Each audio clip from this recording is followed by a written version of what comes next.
Hello guys, आज हम पढ़ेंगे एसरमैन सिंड्रोम। एसरमैन सिंड्रोम क्या होता है? Intra uterine adhesion plus thin defective endometrium.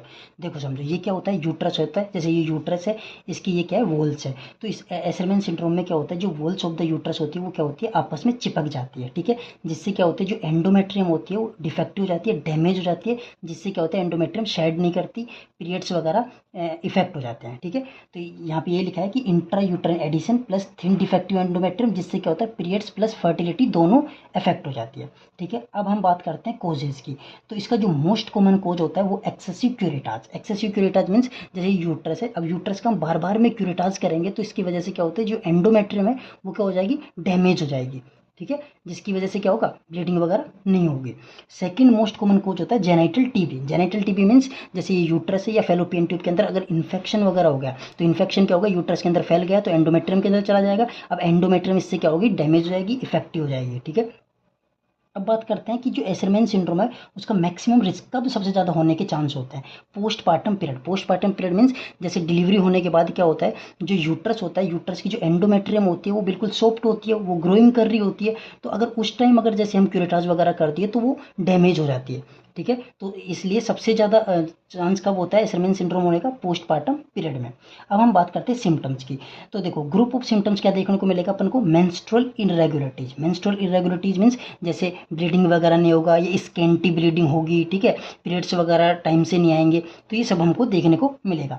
अब अगर सिंगल मोस्ट सिम्टम पूछे कि एसरमैन सिंड्रोम का most important single most symptom कौन सा है, तो इनफर्टिलिटी है। अगर इनफर्टिलिटी ऑप्शन में ना हो तो सेकेंडरी एमनोरिया, मतलब पीरियड्स वगैरह नहीं आ रहे। अगर ये भी ऑप्शन में नहीं आए तो हाइपोमेनोरिया। हाइपोमेनोरिया का मीन्स स्कैंटी ब्लीडिंग, बहुत कम ब्लीडिंग होगी, ठीक है। अब बात करते हैं फर्स्ट इन्वेस्टिगेशन की। तो फर्स्ट स्टेप में हम कौन से इन्वेस्टिगेशन करेंगे? एचएसजी। सबसे पहले हम एचएसजी करते हैं, हिस्टेरोसाल्पिंगोग्राफी। एचएसजी क्या होता है? एक एक्सरे होता है जिसके अंदर हम क्या करते हैं? कॉन्ट्रास्ट डाई डालते हैं यूट्रस और फेलोपियन ट्यूब में। तो वो डाई क्या होती है? जहाँ पे ब्लॉकेज वगैरह, जहाँ पे डिफेक्ट वगैरह होता है ना, तो वहाँ पे वो डाई नहीं जा पाती। तो वो एक्सरे के अंदर वो जो जगह है हमको ब्लैक दिखाई देगी, ठीक है। तो उसको हम कहते हैं फीलिंग डिफेक्ट। तो जो जगह दिखाई देगी उसको हम कहते हैं फीलिंग डिफेक्ट।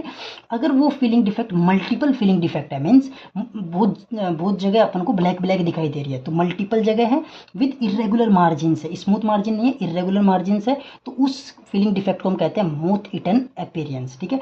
और ये मोथ इटन अपीयरेंस अपन को किस में देखने को मिलता है? एसरमैन सिंड्रोम के अंदर। देखो, अगर ये देखो, ये कंफ्यूजिंग पार्ट है। देखो, अगर इसी की जगह क्या होता है? Single feeling defect with smooth margin होता, ठीक है। क्वेश्चन के अंदर आता कि single feeling defect with smooth margin, तो डायग्नोसिस क्या हो जाता? पोलिप या फाइब्रोइड। फिर अपन एसरमैन सिंड्रोम टिक नहीं मारते, ठीक है। अब हम बात करते हैं इसके इन्वेस्टिगेशन ऑफ चॉइस क्या होता है? हिस्टेरोस्कोपी, ठीक है। अब देखो, जो एसरमैन सिंड्रोम होता है वो यूट्रस की प्रॉब्लम है, यूट्रस के अंदर होता है। जो ओवरीज वगैरह होता है इसमें नॉर्मल होती है, तो इसी वजह से क्या होगा? इसमें जो एलएच होगा वो नॉर्मल होगा, एफएसएच भी नॉर्मल होगा, एस्ट्रोजन भी नॉर्मल, मतलब ये तीनों हॉर्मोन्स एसरमैन सिंड्रोम में नॉर्मल होते हैं। प्रोजेस्ट्रोन चैलेंज टेस्ट नेगेटिव होता है। अब प्रोजेस्ट्रोन चैलेंज टेस्ट मीन्स क्या होता है? जैसे हम इस फीमेल को, जो एसरमैन सिंड्रोम है, उसको हम कितना भी प्रोजेस्ट्रोन दे लें फिर भी उसके एंडोमेट्रियम शेड नहीं होगी, उसके अंदर ब्लीडिंग नहीं होगी, इसलिए नेगेटिव होता है ये, ठीक है। उसी प्रकार से estrogen plus progesterone challenge test भी क्या होता है? नेगेटिव होता है। चाहे एस्ट्रोजन प्लस प्रोजेस्ट्रोन कितना भी अपन दे ले फिर भी उसके अंदर ब्लीडिंग नहीं होगी, इसलिए वजह से estrogen plus progesterone challenge test भी नेगेटिव होता है। अब हम बात करते हैं मैनेजमेंट की। तो मैनेजमेंट में जो सबसे फर्स्ट स्टेप करते हैं वो करते हैं हम हिस्टेरोस्कोपिक एडिशियोलाइसिस।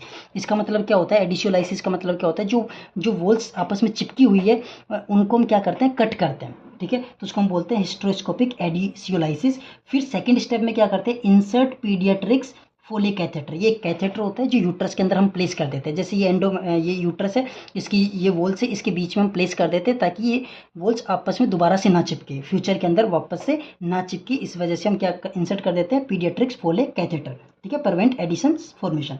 थर्ड स्टेप में क्या करते हैं? हम एस्ट्रोजन प्लस प्रोजेस्ट्रोन देते हैं 3 मंथ्स के लिए। उस फीमेल को हम क्या देते हैं? एस्ट्रोजन प्लस प्रोजेस्ट्रोन देंगे 3 मंथ के लिए। क्यों? क्योंकि जो उसकी एंडोमेट्रियम है वो वापस से ग्रो कर सके, नॉर्मल फेज में आ सके, तो उस वजह से हम क्या देते हैं? Estrogen plus progesterone to build the endometrium को, ठीक है। तो आज के लिए इतना ही गाइस, मिलते हैं नेक्स्ट वीडियो में। अगर आपको हमारी वीडियो पसंद आई हो तो प्लीज़ चैनल को सब्सक्राइब करें, कमेंट करें